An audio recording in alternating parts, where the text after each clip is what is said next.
I got to tell y'all about the time that it was my first day at a new job, and I walk into the office. I'm greeted by the CHRO and my new coworkers.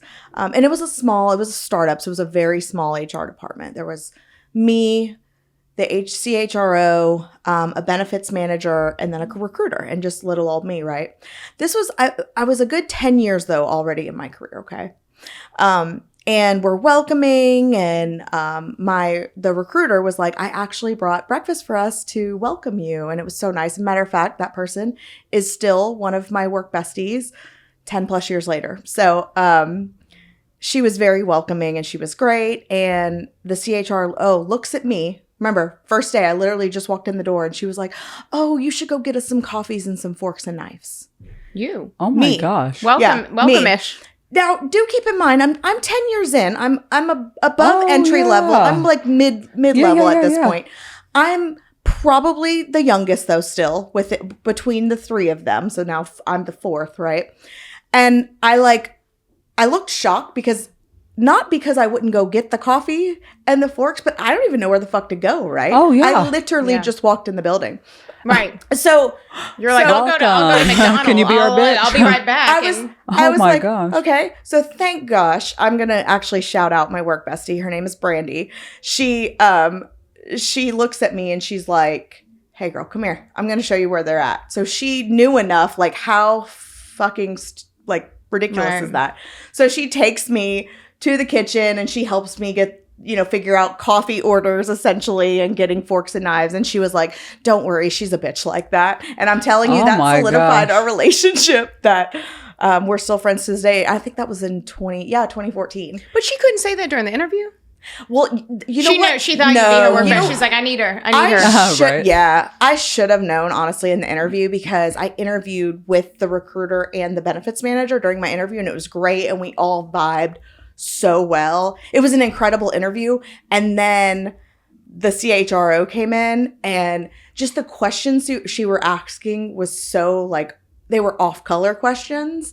What? I wish I could remember. She asked something if I was married. Oh, she asked, and I remember my eyes going wide. She asked, looking at my address and where I was located, she asked if my commute was going to be an issue for me, because I lived a good 45 minutes away from the city. Right. Yeah. She asked about childcare, all the things that you're not supposed to ask. She's like a training video. Oh God, y'all, I have so many stories about this woman. I ended up staying at this company for 5 years. It's a very long story. I actually told a story about it on TikTok about I stayed there because me and my husband were trying to conceive my youngest, and that's part of the reason why I ended up staying for as long as I did. You needed stability. Yep. And benefits. All the things. Yeah. I literally, but honestly, working there with those two other women, my bestie and then the benefits manager, we were so close and we vibed so well and we just got shit done. Yeah. And like I said, I actually currently work with that bestie again. And she's amazing. And I love her so much, but we got through some shit. And imagine asking someone, it's kind of like when I told you all the story about that poor girl that didn't even know where the bathroom was. Right. She's already asking me to get coffee. But the worst part is that continued on for the 5 years. Oh yeah. I was going to ask if even she when continued to turn you into her bitch. Yeah. She'd be like, Jamie. Even as we grew, because it was a startup and we added positions, even lower levels, recruiting coordinators, and I was still always the bitch. And she would say, she would outright say that I was her right and left hand, but she didn't give me the respect. Yes, her bitch. Yeah. Yeah, she had a closed fist when it came to giving you. She was. What?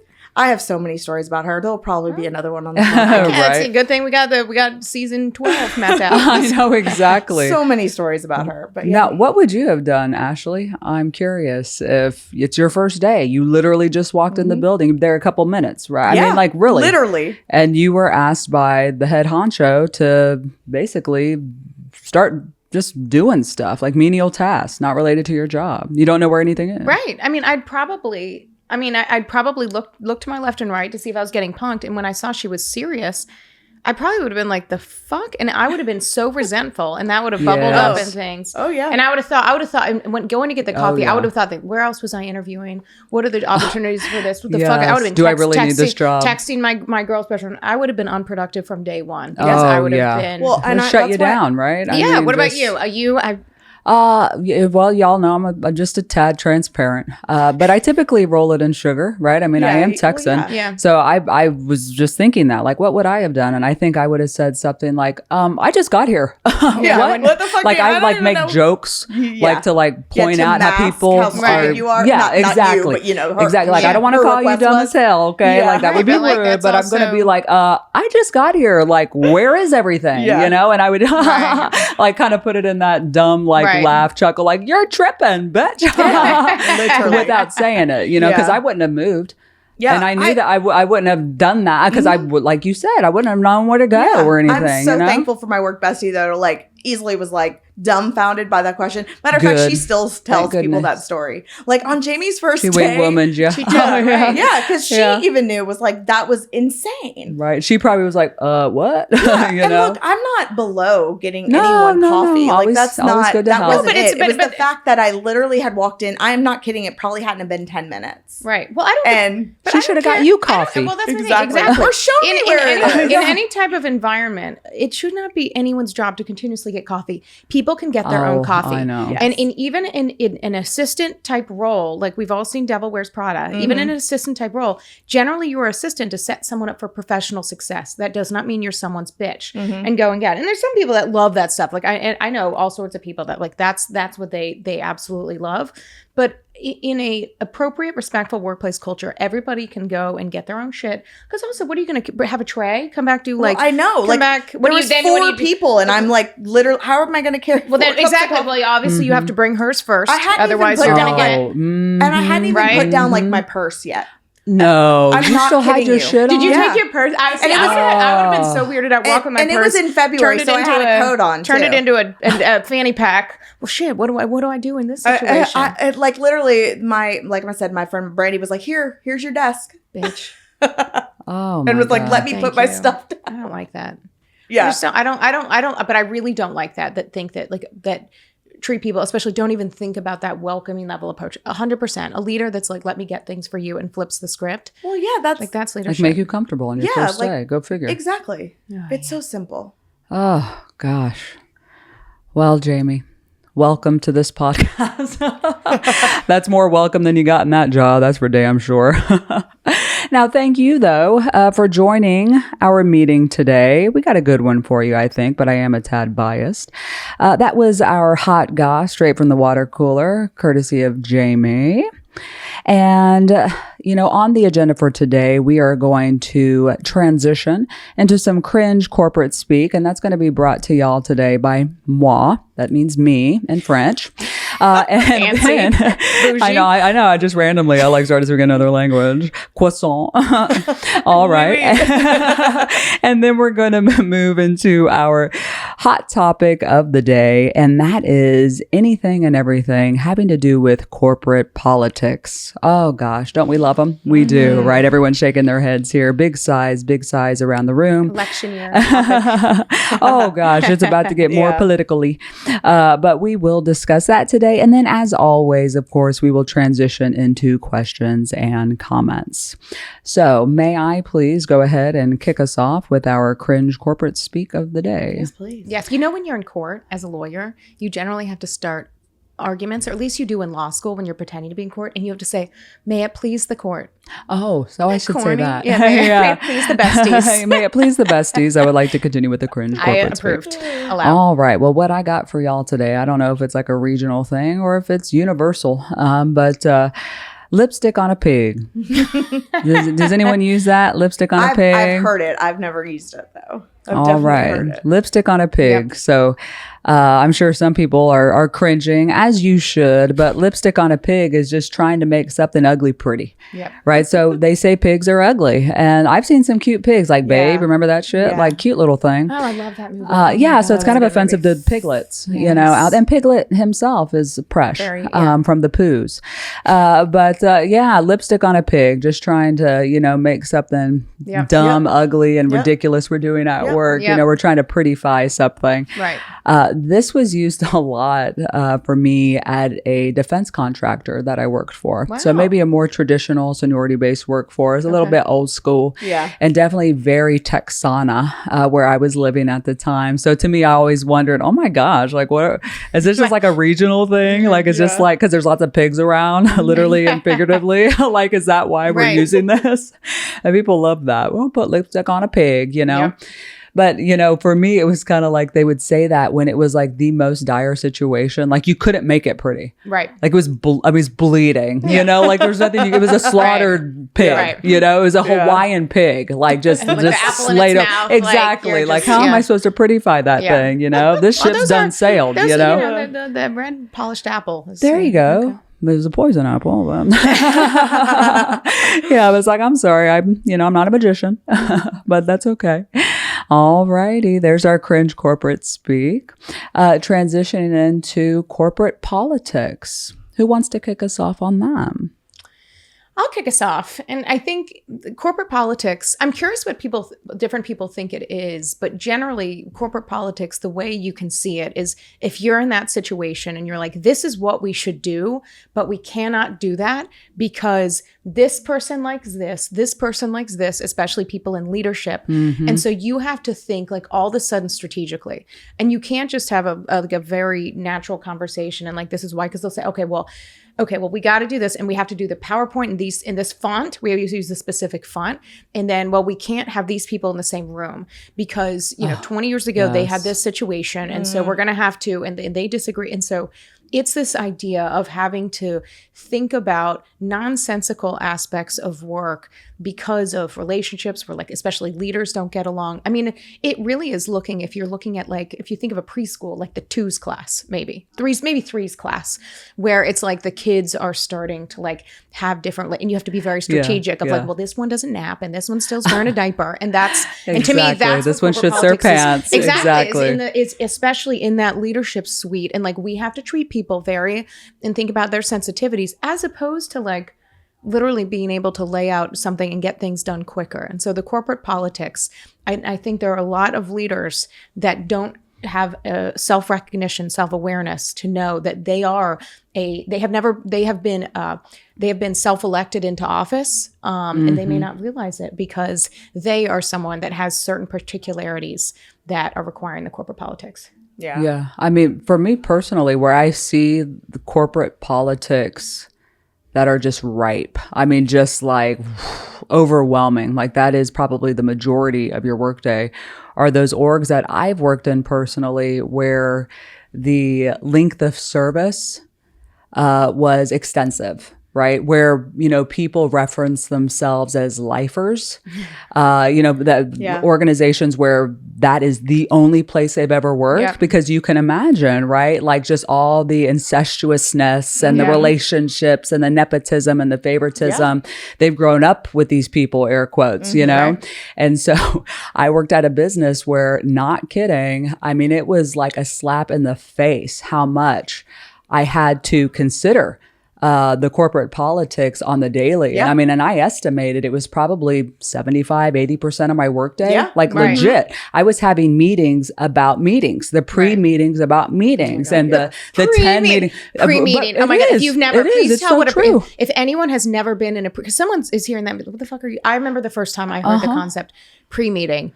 And I was like, what is that? And my eyes were wide because like, no, but that's a meeting. That's an unnecessary meeting to me. It is. But Lee. But yet it's totally necessary if, for your own self-preservation in cultures like this where, there's just lots of corporate politics, but a pre-meeting, to your question, is a meeting that you have to game plan and strategically kind of figure out how you will attack the actual meeting itself, right? Meaning, so you're going to talk about things like, ooh, should we even invite that person? Should we disinvite this person? If it's in person, where are people sitting? Let me sit here so I can tap her on the shoulder to just kind of, hey, let's mute yourself. You know what I mean? Like you're literally talking about positions in the room. You're talking about content. Overly talking about content. You're over sanitizing content because it's like, okay, this is the pre-meeting for that meeting. Since we already already invited so-and-so. We'll go ahead and talk about this subject, but we'll clean the deck for the real meeting without that guy that we're going to have. Exactly. We'll put that information back in. I mean, just the most ridiculous Yeah. things. Yeah. And to echo your sentiment, Lee, is what I was going to say is where I've seen the worst rampant corporate politics have been in the companies that been the most toxic for me. Of course.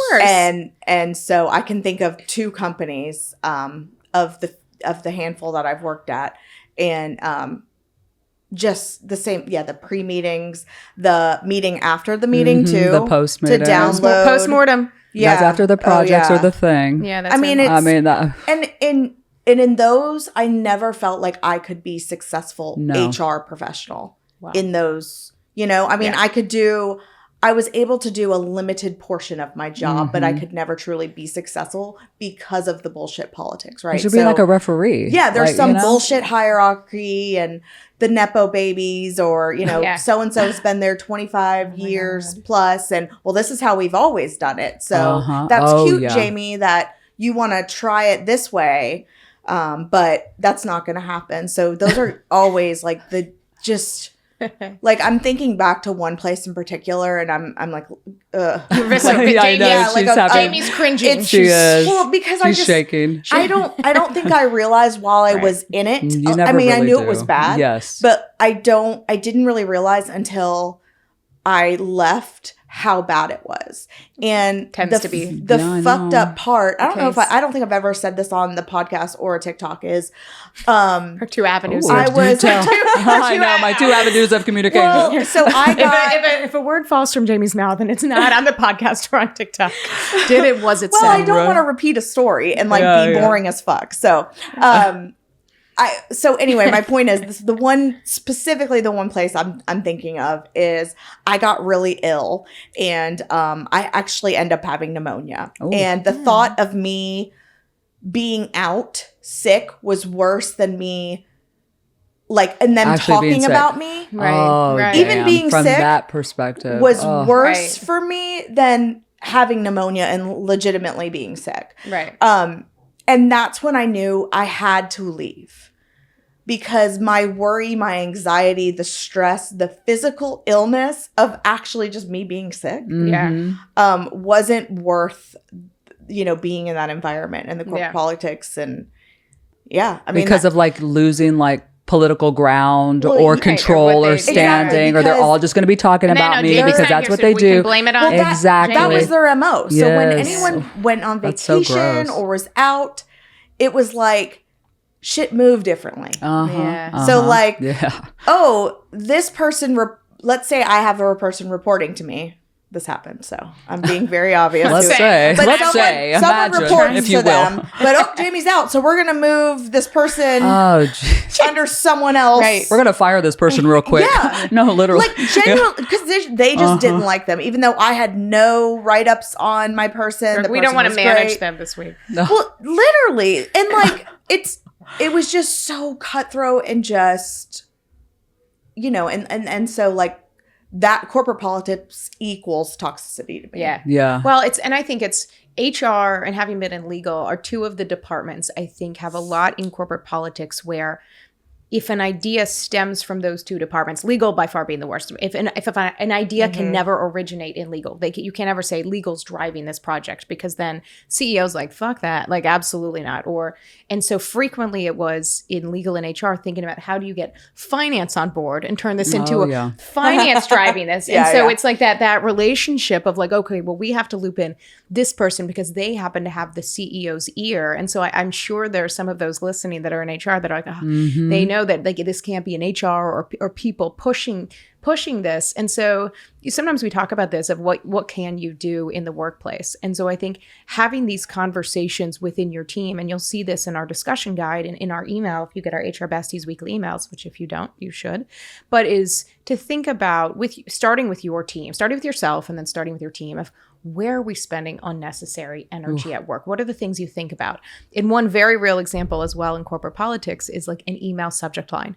who do you, and asking people, do you feel I'm not going like, to you for subject do you line. have to think about how you order these things? Oh, don't get me fucking started on the that. invites, like the CCs, BCs, CCs, how do you do the order of these? And I know, I mean, I remember as a lawyer and a law firm lawyer and emailing the client, it was like, think about the client, think about their job title, think about this. Then our lawyers should be on CC because we're not the client. And like this level of like energy and thinking about that. In some of it, I think in legal and HR, or I'll just talk about HR, is there is some helpful conversation. Like especially as I was more junior in my career, especially coming up in corporate, is like, again, if you're talking about things, it's nice to have like, well, this will make everybody, this is the right thing to do. Like that's generally not going to get you across the line, unfortunately, in corporate. But just having this idea of like someone you're talking to, what do they care about? And some of that can be good because when it's political, it's not, if it's like credit and whose idea. But when it's like thinking about what other people care about and what are you maybe not thinking? Like if you're doing this, like, okay, what's the financial implication and what's going to be realistic here? And so I think there can be some angles of thinking about other people involved.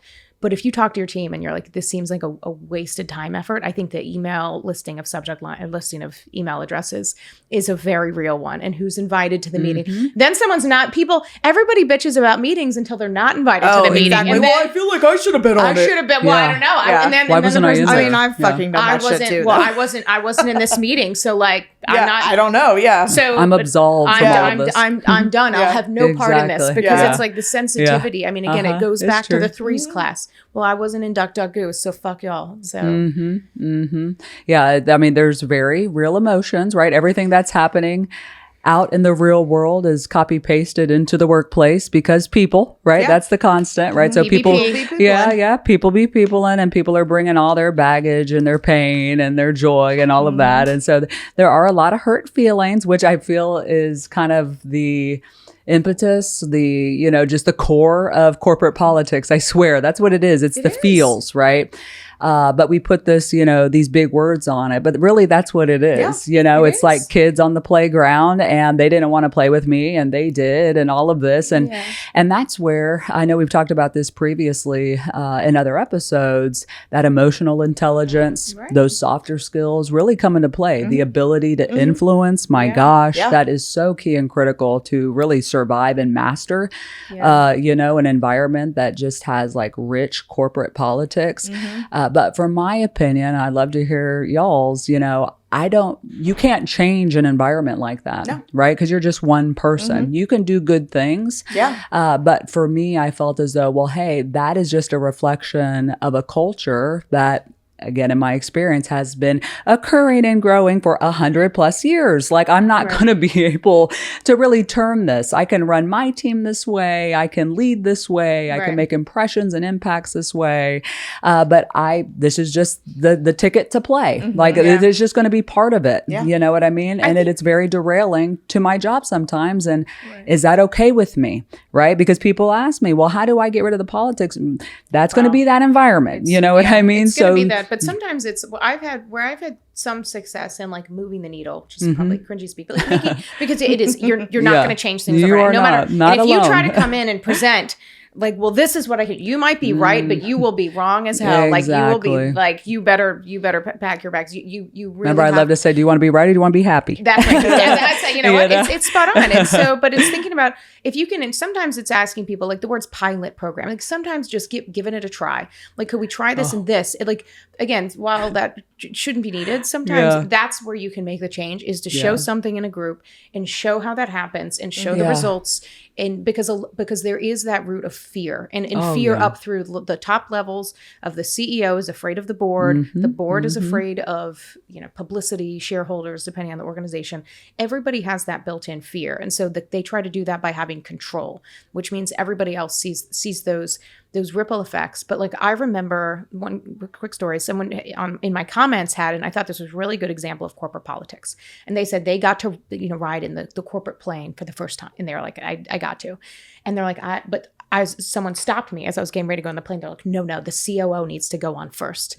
And they're like, the funny thing is, like, the COO was not like that at all. But the people surrounding them how this Supported it. created this supported it. environment, And so, right? and they're Yeah. like, and she's like, as I look back, I don't know that he had any awareness of No, that. So that's probably why I not. think leaders need to talk about that Yes. and show that approachability, because a lot of the people around you are trying to be protective, and it Yes. turns into political environment. Like it truly does start at the top. And that's what key coaching I give, the CEOs or GMs, whatever their titles are, the head person, is that, people lead and follow what you do. They keep perpetuating these things. They are intentionally sanitizing messages to you. Yes. Whether you didn't ask for that, you but they you are have doing no that. idea Right. what you have no idea really about. have no idea, right? Yeah. You can't make suggestions in that position. Everything's an edict or a mandate or Yeah. whatever. Right. I mean, so you really have to be careful with that. Ooh. I know in that very toxic place that I worked at, I used to like to really put bugs into the CEO's ear. Like, not literal bugs. We're not talking about Lee in a car wash. But like, or a tongue in the she ear. Right. had to have everything be her idea. Ah, yes. That's So, and she had to be brilliant. So I learned that pretty quick. Yeah. So I knew that I could influence Yep. her There's politics right there. and it sounds really shitty, but I'd be No, like, no. oh, I wonder remember? if, yeah. remember when you suggested like, I would do it to her all the time. Hey, remember when you said She's to like, look at our nurses' rates? I did. And it looks like we need to bump everyone to this to That's be great. competitive in the market. Like, I know shit, it worked every time. Like you were spot on with that, CEO. Yeah. Yeah. Yeah, She- exactly. She was like, I did. And then she looks like the hero. I don't care. I don't Yeah. need the glory. Yeah. But it's sad that like, that's what. that's what I had to do Yes. almost to like, one, to take care of my employees, but two, to survive. Absolutely. Yeah. So. Using those soft skills. Look at you, your superpowers. Oh, gosh. Well, don't we love corporate politics? I'm exhausted. I don't know Yeah. about you all, but now transitioning to questions and comments, because I do know that we have a hard stop. Jamie's got somewhere to be, of course. Ashley and I will probably hang over and just shoot the shit for a We'll little bit. hang over and get yeah, hungover. yeah, That's yeah. I know exactly, Appropriate. exactly. But any questions or comments? I have a question. Yes. Have you all ever heard the term hairy arms? As an I mean, adage? yeah, like, like like Like, adage. no, It's not no. like the little- uh-uh. So I had heard this once, and this was the idea of there was an ad agency, and they would design advertisements, and they had this client. There was a difficult client, but they realized that this client, the thing that this one person really hated was hair on male models' arms. And so over time, they realized they're like, we could kind of do whatever we want, but the client would be like, oh God, get the hair off the arm, get the hair off the arms. And so it was this idea that so they would like make an advertisement like they wanted, and they would make sure that the male models had hair. And the client would be like, oh God, get rid of the hair. Like it's fine, Distract them but with distract that. it because Yes. also that client, Love. rarely do people want to give it a yes. They always want something that they want Yes, to nitpick. yeah. And so in the legal context, you'd be like, put something in a contract that like if someone accepts, like fantastic. But ideally it'd be so egregious that they'd be like, Yeah, oh, yeah. we're not going to accept that. And then we can accept that, move on. And so in the corporate sense, it's like something that like you say, if That's you have clever. if you have a That is. project or idea or something, there was something just out of Hairy totally arm. hairy arms. And so every time I've brought this up, I think I heard on some other podcast years ago, and I, if I remember it, I'll put it in the show notes to give some attribution. But it was, so every That's time I've wild. asked people, That's do you know very what hairy clever. Yeah, arms that is are? very And no one clever. ever knows, but they always now have I that. They're do, like, and I'm going to use the hairy arms. Use the hairy arms. So use Yeah. It's hairy very arms. strategic. It's Use the very- hairy arms. Exactly. Put the ugly pig out. Yeah, put that lipstick Yeah, on that the pig lipstick. and then wipe it off and then just have a Ah, feast. Love. I actually have a comment and a question. Oh, okay. I'll ask my question first. Getting so, crazy. Ashley, you brought up, like the order that you copy people in an email. So I want to know, because like I do a lot of micro feminisms. Sometimes when What's I'm that? like in the workplace, Like so, putting women first. yeah. or- So like when Oh, I'm okay. writing an email, I'll put the women first, or like when I'm speaking in front of like a classroom, I'll introduce a woman first, or I will speak to the women first. Like I didn't even realize I was doing it until I saw like a TikTok on it. And I'm like, oh my God, I totally do. Yeah, I do like that. little micro feminine. Do y'all do anything I like do. that? I'm macro feminism in the office, And I was really consciously doing that, especially in organizations, because where I began was somewhere that was very, they would say, male and stale. That's what they would call themselves. So just a lot of older men, the workforce predominantly male. And so very intentionally, I would do that, right? Because I feel like language is power, and that language is what moves culture. And it's so that's how we transform. And so I was doing that very intentionally, very early in my career. Putting Sheila first and then Bob, to just try and make a more, I guess, safer workplace, more inclusive workplace for all. Yeah. So I never heard it called that. And that's funny that you've seen TikToks on that, people doing that, recently. But I even do it on my pages because I don't think a lot of my meme pages are faceless. Like you might know me if you watch my stories or, but my pages are faceless. And so most people just think it's a dude running my pages. Of course, they make the assumption. And so, okay, dude. I actually post more female content creators and more females than anything else. Yeah. And I do that on purpose. It's good to give I voice. also do a lot of people of color on purpose because I want to provide them a platform of, millions amplified voices, right? Followers. But yeah, I mean, I think that's, I don't know. It's just something I've always done almost subconsciously, and when I saw the TikTok, cool. I was like, holy shit, I do that. I didn't even realize that. Yeah. Also, if you ever DM me and call me dude, bro, I'm going to say I'm a chick. And I always do because I make sure you know that there's a funny ass chick running this page. There you go. And then I'll real quick. I know I'm hard stop, but I really just want to say fuck you to she looked at me when no, said I know. That. I looked at you. I'm sorry, not you. I was like, okay. Here, I'll look. Fuck you to that place of employment that literally made me ill, and I had to take a month for myself before I looked for another job after I quit because mentally I was ruined. I still have PTSD. And I know that they listen to the pod because I've heard that they like to stalk my shit. Y'all. So fuck you. For real. Catharsis. I hope you enjoy the pod. Right. Oh gosh. Well, I don't know. I'm kind of fuck y'all now, So yeah, fuck, all my previous places too that didn't deserve me. Like God, you gave me so much trauma. Absolutely. They did not deserve you. No. They did not deserve you. I mean, for an organization like that to chew you up and spit you out, bullshit. Yeah. For real. Bullshit.